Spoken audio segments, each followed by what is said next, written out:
topical issue, and now I'm going to talk about political seduction, Roman style. Why am I talking about political seduction, Roman style? It appears that when leadership, modern leadership came to us, that was from Britain, from Spain, and the support of modern leadership from America and other places. It came in the form that was to reflect that people have been involved. A very good system. The Romans gave us democracy the way we have. And just like the armies used to go on military campaign means war, military attack of the enemies, they now brought another form of attack. It was a political mental drive to the people. And it retained the name that was used in war as campaign. So when in politics you are talking about campaign, you are talking about war. Interesting that when you move around talking and doing that, you are waging war. Waging war of the mind, war of seduction to convince people that you are the best. This happened in Rome during the Roman times. They had senators, and these senators would call people, would allow in their compound people. They didn't have gates, fortresses like we do nowadays, so we have been doing, but they were open, the houses were open, you would walk in from outside and walk into the compound. And in the morning, it was time to receive people, help them solve problems, give them gifts or bribes in short, and induce them so that they get to like you. And then the drama used to come now when election time was near. Their democracy was not one man, one vote. Interesting. The nobles and the people who had land, senators, those people in high classes, they had several votes. So one person's vote would stand for several, but the common people had one vote. And this is a time when they had to run the war, they had to run the campaign, and you would look for things to malign your opponent. Call him a thief, call him a rapist, call him whatever, and he would call you whatever he wanted, because that is the way the game was played. Malign your opponent. Discredit him with everything you have. Sometimes even look for thugs to rough him and rough the people up. Or sometimes rough your people up yourself and blame it to your opponent. It was a war of the mind. To seduce the mind so that when people come to vote, they are moved by that notion, that movement, that seduction of the moment. This has been going on around the world for a long time. People like it. Every country before it has the election, there's campaign. This is when politicians pretend. This is when politicians malign each other. This is when politicians give others tests that are beyond human abilities, but others within human abilities. For instance, somebody goes to the slums or to where people are lowly, and he has that ability to withstand whatever is happening there. And he sees you passing because you want to discredit him. And that time, when they're discrediting you, they play the game. They're not discrediting you. They're just being friendly. If you come from the same area, you are my brother or my sister. And he realizes, or she realizes, that let's say there are people who are disadvantaged and they are in such a squalor, and that time even the people from the big places in those ghettos, they will go there and sit and talk. But many don't want to be invited for food or anything because others realize the standard may not measure up to them. So a daring politician will time you where people almost have no place and everything is unhygienic. And they look for the people from around and they get some little thing and they start eating. And when you are passing about, you are called, hey brother, or hey sister. There's no need of us arguing from far. We have got people from here. Come tell them your policies. And I also tell them their policies. We are brothers, we are not at war. I'm welcoming you for this meal here. That time, sometimes it is a meal that has been set on a paper, a dirty paper, and something like that. And he's busy eating. And your reaction would be, I'm chatting my own campaign, chat yours. That's what he wants you to say. Then he turns everything round. See, I'm eating with you. This son or this daughter of yours that you brought up in this city, you delivered in this city, has now gone up the stairs. He cannot eat dirty food with these people. Is this the person you expect to present you? An attack on the person.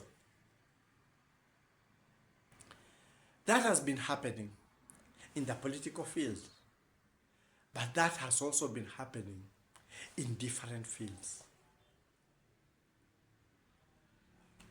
This has been happening in social places. It has been happening in religious places. Silent campaigns, they're not like the political campaigns. And within these political campaigns, these social campaigns, there is a lot of maligning. And there are also truths told about people. Because that's when, if you are corrupt, you are a thief, you are what? That's when now one can have the guts also to say openly, no. All those cups in the kitchen is the one who stole them and gave them to the other person. That being the mood, sometimes people are confused. They are unable to tell the truth, to tell apart the truth from the lies. And sometimes they go for the lie. Occasionally, they go for the truth. Why is this message important? This message is important because the world has adopted that kind of campaign. More money is lavished than even the seat that one is going for. Somebody can spend almost 60 times what he will earn when he's in that office within that time. It brings question marks. Why spend so much? But the thing is, control. When you have control, you have everything. can manipulate many things your way, and you can even be able to get whatever you spend 60 times within a short time. Maybe in a year you would have recovered and you are now floating in everything. This is a code to the world. This is a system that was started by the Romans long time. It has been there. It has affected working places. It has affected religious places. Sometimes people are fought in religious places. One is more inspired than the other one. One has just gotten strange powers, sacred. He's able to move things. So the other one who is there is supposed to give way. And such like things. I would ask people of the world to be sober. Learn to judge somebody by what you know, not what is peddled at that time. There was a time when a government was being pulled down. I think it was Mobutu Sese Seko's government, and we were privy to hearing the information that would be sent. That was the time people would use shortwave 1, shortwave 2, medium wave. It was it up to shortwave 3? Something like that. The radio was the main equipment that you would get your information from. And from there now, when the armies had almost entered, taking almost everything, this was when talk of democracy. These people are not following democratic principles. We are telling them that we talk about, and that time, the other time, you are on them, playing to the gallery, playing to the mind. It's a high time that as we continue with what we inherited from the Romans, we should also be sober in our thinking. Because this is a time when lots of lies are told, some truths are told, promises are made, and they are not made in order to be fulfilled. They can be ignored at the whims of that person who was telling them. Because that is the drive to get whatever he wants. That is when he's using that drive, that seduction, to be able to convince your mind, seduce you into giving whatever you are supposed to give. This has happened. I loved wisdom from a former president some time back. And he would say, politicians, sometimes politics is like seducing a spouse. You go and say, the person to be your spouse, you go and say, I will give you the moon. I will give you heaven. But once you have gotten in there, that's when you tell them, open your eyes to reality. I'm just human like you. Where can I get the moon? Where can I get heaven from? This is the situation. Let's rise from here. So, mine is to urge the people to judge people on what they know, not what is told at that particular moment. To judge situations by what they see, not what they are told that they must have seen at that particular moment. And in the long run, to be able to discern what can be a reality and what cannot be a reality. It's very important because we find ourselves in that problem. We go for a lie, or we go for an excitement that one had at that particular moment. And that's why people are advising, when one is very excited, or when one wants something from you, do not believe everything he says. He will be able to exaggerate things on you to be able to get whatever he or she is trying to get. On the political front, on the social front, let's learn to discern reality from hype and exaggerations. Because sometimes we fall for the hype, the exaggeration, and the truth bypasses us, or we kill the truth. We kill the reality. We never attain the reality, and we never attain